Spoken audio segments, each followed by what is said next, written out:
Hello students, myself Amrita Dhar, Assistant Professor of Electrical Engineering Department of Greater Kolkata College of Engineering and Management, JIS Group. In this video, I will discuss about specific energy consumption and factors affecting specific energy consumption. This topic is included in Unit 4 of the subject Utilization, Traction, Heating and Drives. Subject code is EE/S5/UTHD. Energy consumption.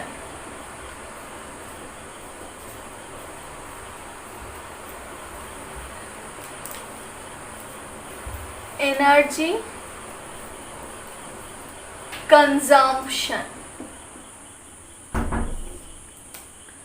The movement of train between two stations can be approximated either by a trapezoidal or a quadrilateral speed time curve depending upon the service required, that is mainline or suburban service. I have already explained the trapezoidal and quadrilateral speed time curve. Now, in order to stick to this speed time schedule, suitable amount of electric energy should be fed to the locomotive system. In case of electrical energy is to be supplied by a central power station or is to be tapped from a power grid. It is necessary to predetermine the amount of power required by the locomotive so that the power station equipments, substation feeders and distributors can be designed optimally. It is to be noted that while designing an optimally electric supply system for the railways, the reliability factor is of utmost importance. Now, as supply breakdown even for a short duration may result in a complete dislocation of traffic and may sometimes lead to serious accidents.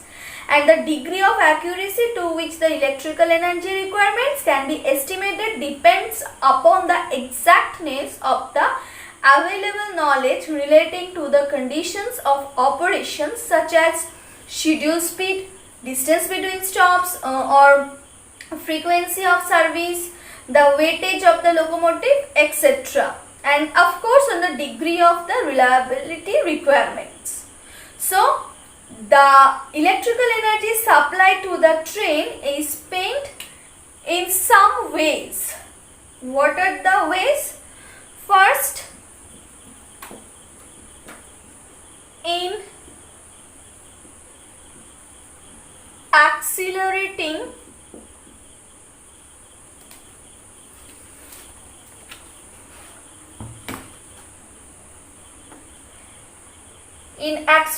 the train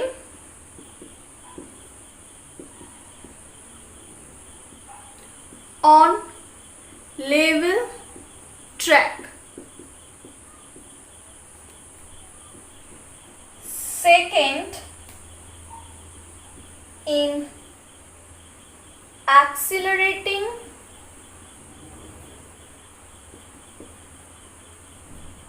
the revolving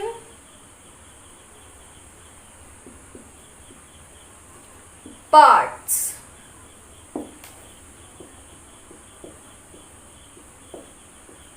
Third, in doing work against gravity,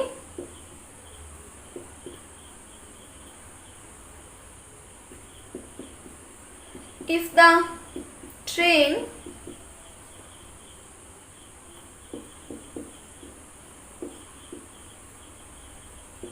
is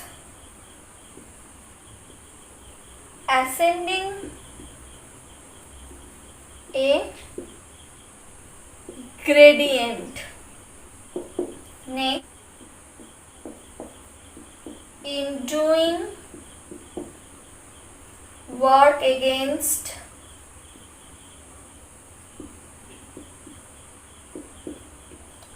the resistance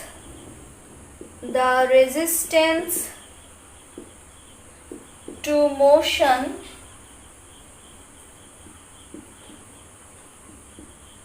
motion, and the last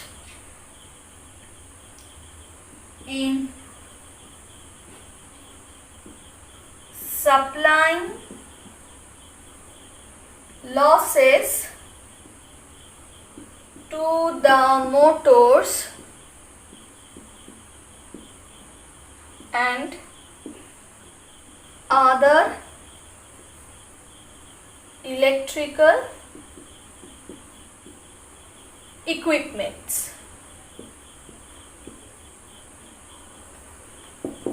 Now for urban or suburban services with high schedule speed, the energy required for acceleration periods form a large percentage of the total energy required for the propulsion, whereas for mainline service on level track at high speed, the energy spent against the resistance, that is friction and windage, to motion may be considerably greater than that required during the part of the acceleration period, and the energy supplied during acceleration is stored in the form of KEA. Part of this energy is used during coasting and the remainder is dissipated partly as heat in the brake shoe and partly it is fed back to the supply system in case of regenerative braking is resorted to.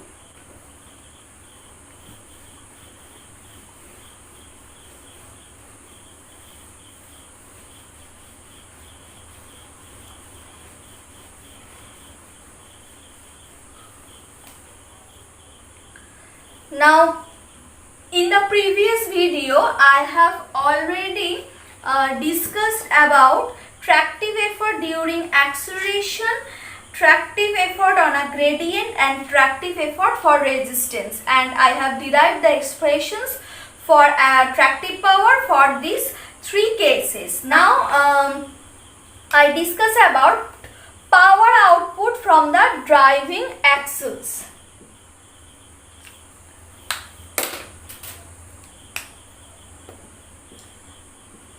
Power output from the driving axles.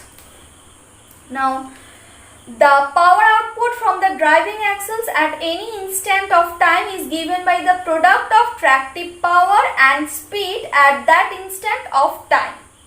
Okay, tractive effort multiplied by speed gives the power output. Now, if tractive effort is expressed in Newton and speed in meter per second, then the power is expressed in term of watt. So, P, that is power output, is equals to tractive effort into speed or velocity.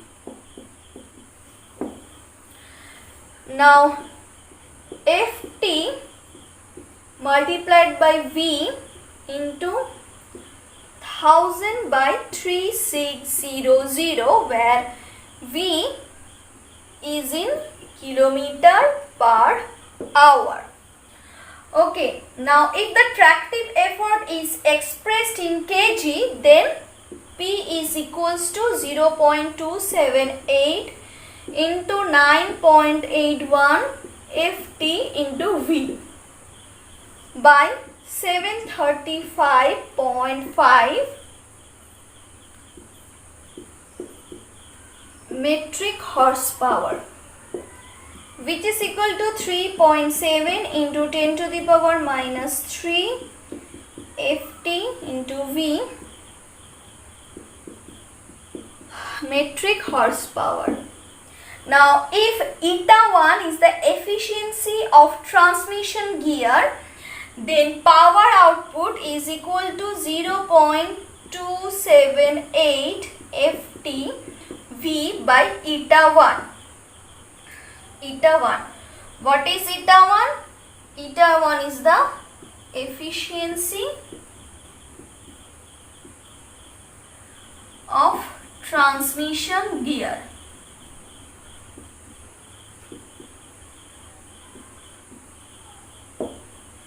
Now similarly, if eta 2 is the efficiency of traction motor, then power output is equal to 0.278 into V into Ft by eta 1 into eta 2. What is eta 2? This is efficiency of traction motor.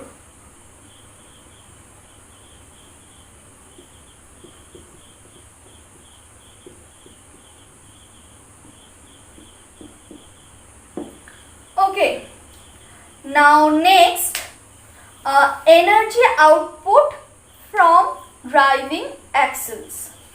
Energy output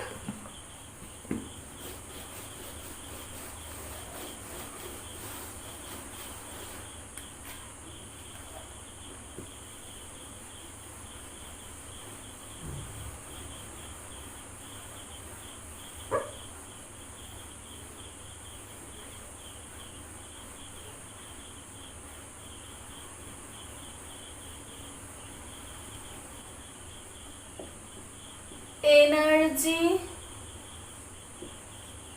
output from driving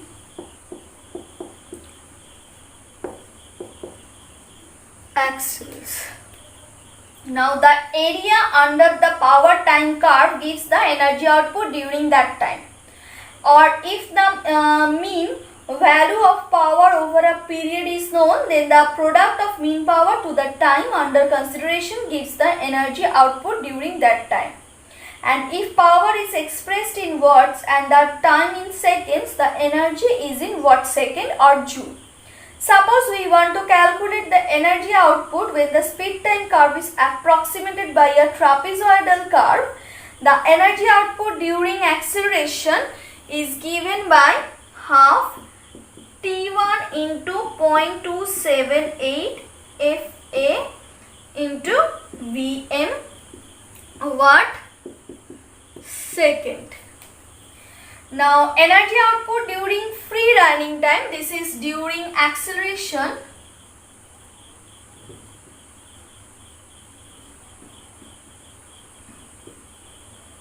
and during free running time, this is equals to 0.278 FA Vm T2, FA dash Vm T2. Now FA dash is the tractive effort during free running time. Tractive effort during free running time, which is different from the tractive effort during acceleration. Okay, now so FA dash is not equal to FA. Now sometimes it is more convenient for comparison sake to express energy in terms of watt second per ton kilometer of the train to include both the weight and distance travelled by the train, and this quantity is known as specific energy output, and forms a basis of comparison between the dynamic performance of various trains having different passenger capacities and operating schedule. Specific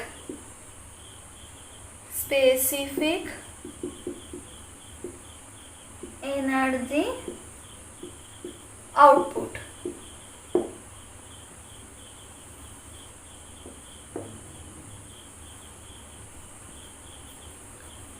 The energy input to the motors is called energy consumption of the train, as it is the energy which is utilized for movement of the train, and specific energy consumption is defined as the energy consumed per ton meter.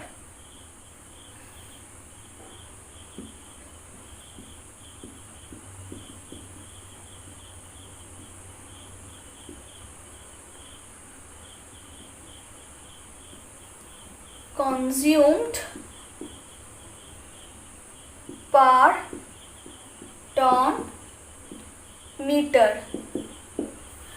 Assuming trapezoidal speed time curve, the specific energy output can be obtained as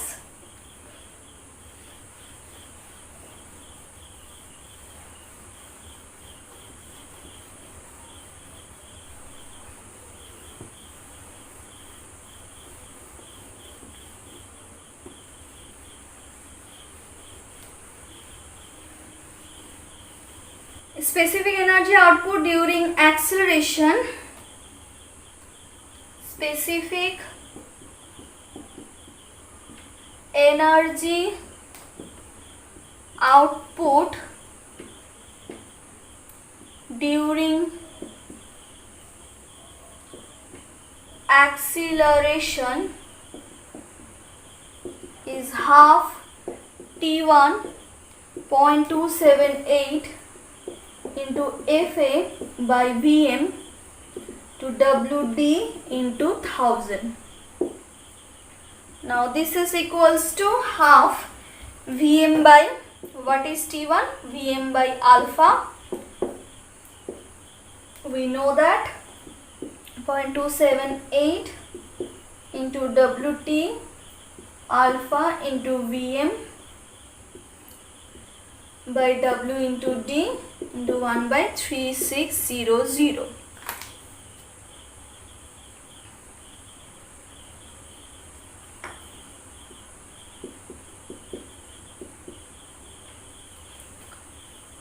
Now this is equals to 0.010726 Em square by capital D into We by W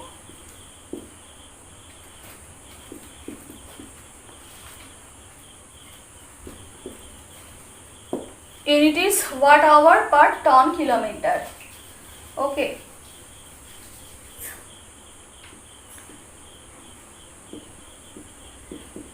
Specific energy output against resistance.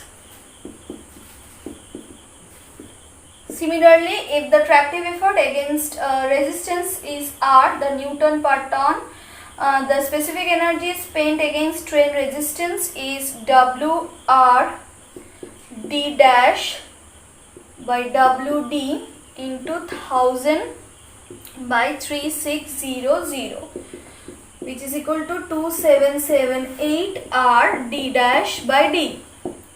Now where D dash is the distance for which force due to resistance exists.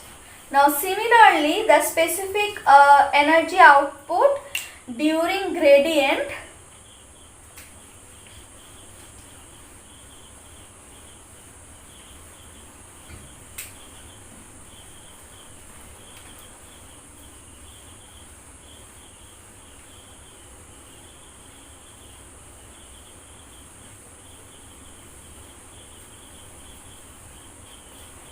next, specific energy output during gradient. Now tractive effort during gradient is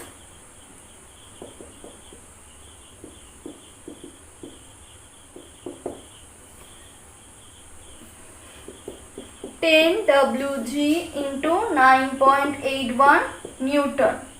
Therefore, energy output is 98.1 Wg D dash into 1000 watt second.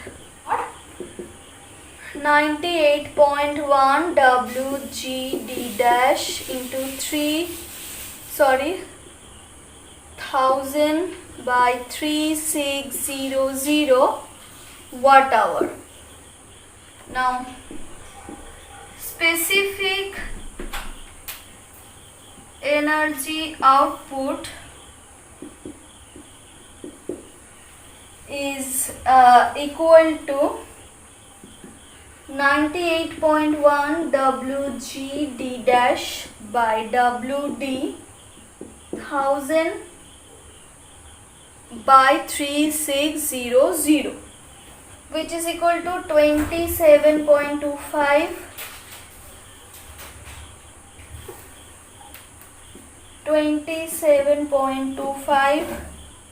GD by D watt hour per ton kilometer. Therefore, specific energy output is equal to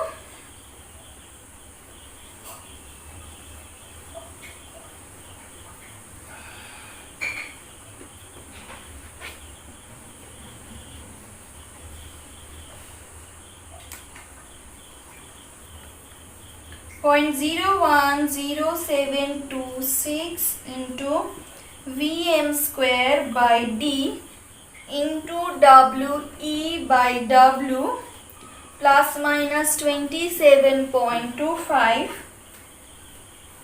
G D by D dash by D plus 0.2778 R D dash by D watt hour per ton kilometer.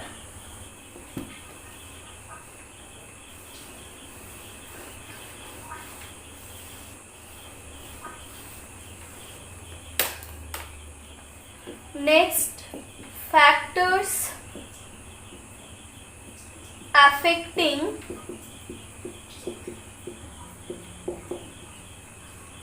specific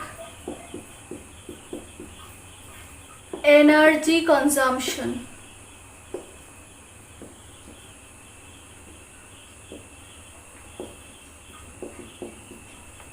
Now, for a given schedule speed, the factors which affect the specific energy consumption are distance. First, distance between stops. Distance between stops. Now, the greater the distance, the smaller will be the specific energy consumption. That is, for suburban service, it is higher as compared to the mainline service. Typically, the values for two services are 60 and 25 per kilometer per ton kilometer respectively. Acceleration and retardation. Acceleration and retardation. For a given run and for a given schedule speed, the specific energy consumption is lower, and the higher the acceleration and retardation, since with this a longer posting period can be obtained, and for a smaller period the supply is switched on. Next is the maximum speed.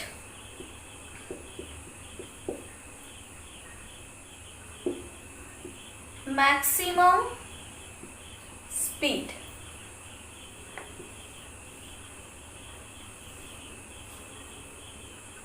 This is for maximum, this axis represents maximum speed and this is watt hour per ton kilometer. Okay. Now, from the expression of energy consumption we have just derived, it is clear that this quantity increases with increase in maximum speed. Next, gradient.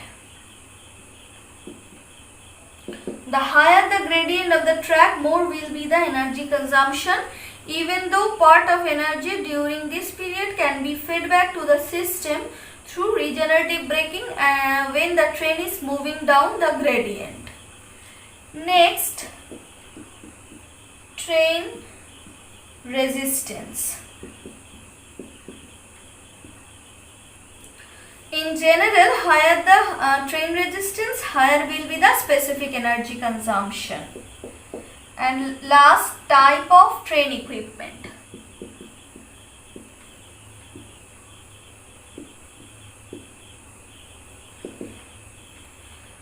the higher the overall efficiency of the train equipment, the lesser will be the specific energy consumption for a particular specific energy output at the axles.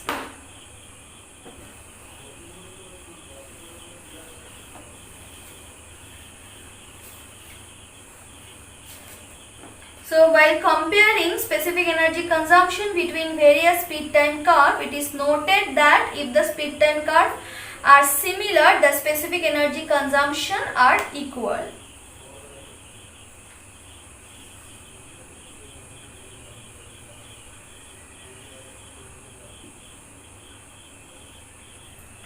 Speed, time, this is alpha, this is Vm, kVm, this point is B, this point is A. Now this graph represents two similar speed time curve. Now specific energy consumption is proportional to Vm square by d during acceleration. In case of curve B, the speed is kVm, whereas the distance is, at this point distance is half kVm into kVm by alpha, that is proportional to k square. This is proportional to k square, and therefore specific energy consumption is proportional to kVm square by k square d, proportional to Vm square by capital D. Similarly, the specific energy consumption against strain resistance is equal for two systems if same value of constant resistance is assumed in each case. The principle is of utmost important. Estimation of energy consumption is required for operating a train service along a given route at various scheduled speed. That's all from today's class. If you have any problem, please contact with me.